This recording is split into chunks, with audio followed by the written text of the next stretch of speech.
Hi guys and welcome back to the channel. Today we're replacing the rear brakes on a 2017 VW Tiguan.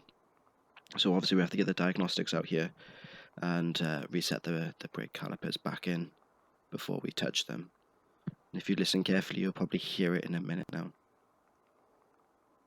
I'm just following the instructions on the screen here quickly.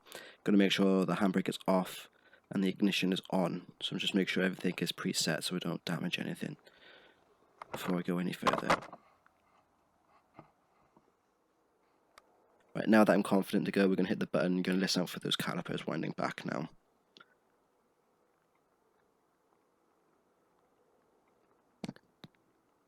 Then hit OK. And can you hear it coming now?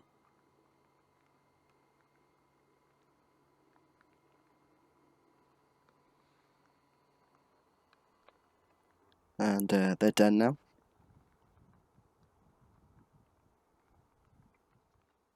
So now that we're done at the wheel, what we're first going to do is remove this disc retaining screw. It's a T30. We're just going to give it a couple of love taps with a hammer already. Then we're just going to twist it all the way out. Now, like on any brake change, you're going to put your screwdriver in. You're going to leverage back a little bit on the caliper to make some room for that to flick off past the lip on the disc. As you reset it with the diagnostics, you don't have to worry about damaging anything. Now we're going to flick these caliper retaining pins off, or clips, whatever you want to call them. Just leveraging a little bit with a screwdriver and flick it off. Be careful to call them, especially if your vehicle is a little bit older, because these can get a little bit rusted and snap in. So just gently pry on them. Now we're going to remove the dust boots on the back of the slide pins. I'm using a pick, but you can use a screwdriver.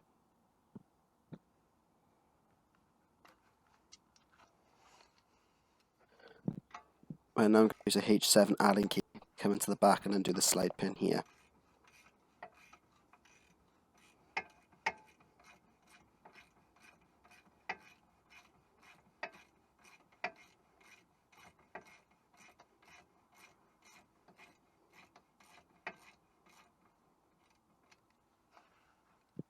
Just going to gently use a pick just to push the pin back a little bit because it tends to get a little bit stuck. Now with that all the way off, or all the way out, I'm going to lift it with the caliper and slide it up off the top pin because there's a bit tight in there for room. I'm going to use my brake wind back tool just to push it in a little bit extra further and to hold it there just in case anything fails. You don't want this caliper coming all the way out.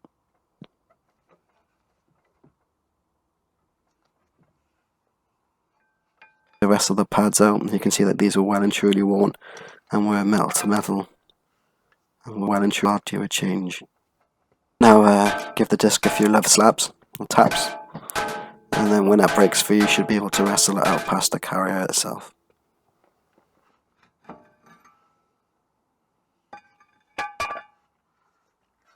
Now we're going to take some brake cleaning and wire brush to everything and get off any sort of grease or oils, any debris or rust, so everything can sit as flush as possible. This is quite clean, but considering the car's only a few years old, there's quite a lot of rust on it. But you can see how easy it is to clean it up so it sits nice and flush without causing any wobbles or judders whilst driving.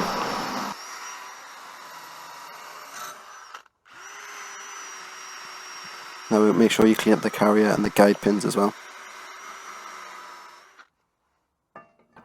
And once that you're happy everything is clean as best as you can get it and everything's going to move and sit as flush as it should be, it's time just to reassemble everything in reverse order, starting with the discs, then the pads, and then the carrier and the caliper.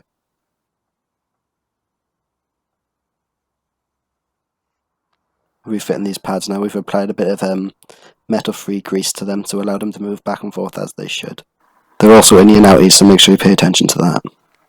Now we're going to remove the brake wind back tool and refit this caliper. As you can see, I've already put a bit of red rubber grease on the top slide pin there that I've left in place, so that will be able to slide back and forth as best as we can. Obviously improving the braking to a degree there. Obviously the vehicle's quite new, so it's not had much drag and rust built up on it anyway.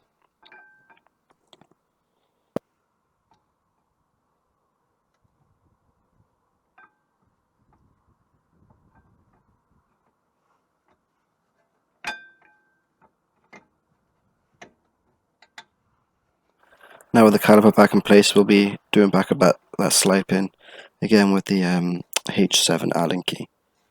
Make sure that's up nice and snug. I've put grease on this as well, so that caliper will be sliding back and forth as it should.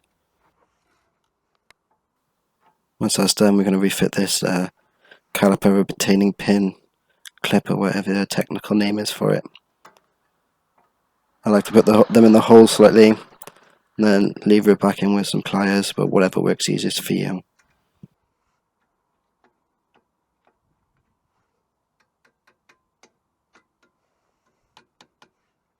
Then you're going to refit the dust covers. Once that process is complete on the other side of the vehicle, you're going to reset the calipers with the diagnostic scan tool. And that's a job as good one. Obviously, if you have any issues here, you need to diagnose it further now. But if you've got any comments, leave it in the comment section below. And thank you for watching. If you enjoyed the video, please hit the like and subscribe button. I appreciate all of your support. Thanks, guys. Bye.